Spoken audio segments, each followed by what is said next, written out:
पिछड़े दलित जो जिनकी कोई नहीं सुनने वाला है उनकी आईपी सुनेगा, उनके लिए आईपी संघर्ष करेगा। अगर आपका कोई सवाल है तो करिए। सर नीट पेपर लीक के मामले में क्या कहना चाहेंगे?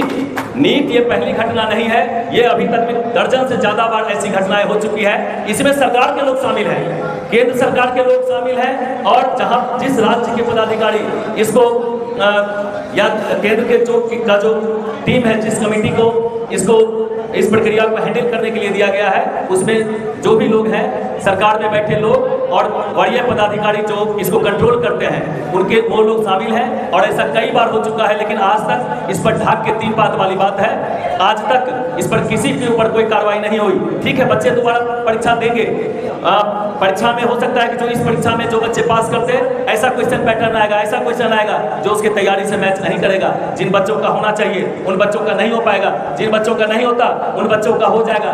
ये जो उथल पुथल की स्थिति जिनके वजह से पैदा होती है, उस पर आज तक क्या कार्रवाई की गई?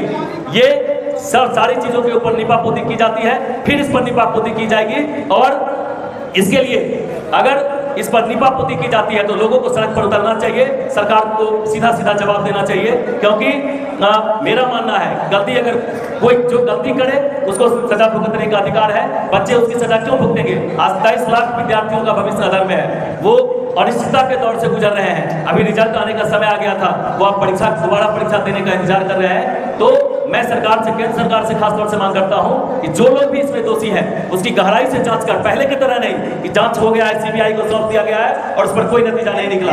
पहले जो भी हुआ उस पर किस पर कार्रवाई है? एनटीए को जिस तरह से लोग उसको कोस रहे हैं तो उसको ब्लैकलिस्ट क्यों नहीं किया जा सकता? वही तो मैं कर रहा हूँ, ब्लैकलिस्ट ही नहीं। अच्छा, ब्लैकलिस्ट करके कोई ना कोई तो एजेंसी को दिया जाएगा, फिर उस एजेंसी में वो होगी। मेरा कहना है कि उस एजेंसी में जो लोग भी दोषी हैं उसको सीधा फांसी, ये एक बच्चे की एक जो हत्या के लिए सजा है उससे ज्यादा बड़ा सजा होना चाहिए, क्योंकि 23 लाख बच्चों के भविष्य की हत्या की गई है, उसको सीधा फांसी की मैं मांग करता हूँ। बिहार के पॉलिटिक्स में आप आते हैं, आईआईपी पार्टी जिस प्रकार से है हो चुकी है राज्य कमेटी, और उत्तर प्रदेश में कम से कम 40-45 जिलों में इसकी कमेटी गठित हो चुकी है।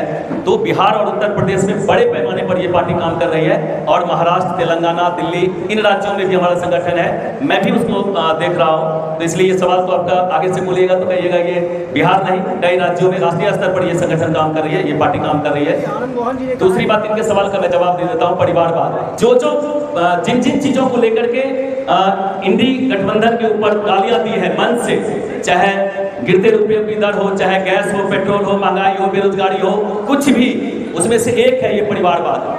आज सिर्फ बिहार के पूरे देश में परिवारवाद है, इस पर मोदी जी एक शब्द बोलने के लिए तैयार नहीं है, और एनडीए इस पर चुप्पी लगाई हुई है। तो ये पूरी तरह से फेल्योर और सिर्फ झूठ बोलने वाले लोग हैं, झूठ बोल करके लोगों को बरगलाने वाली पार्टी है ये।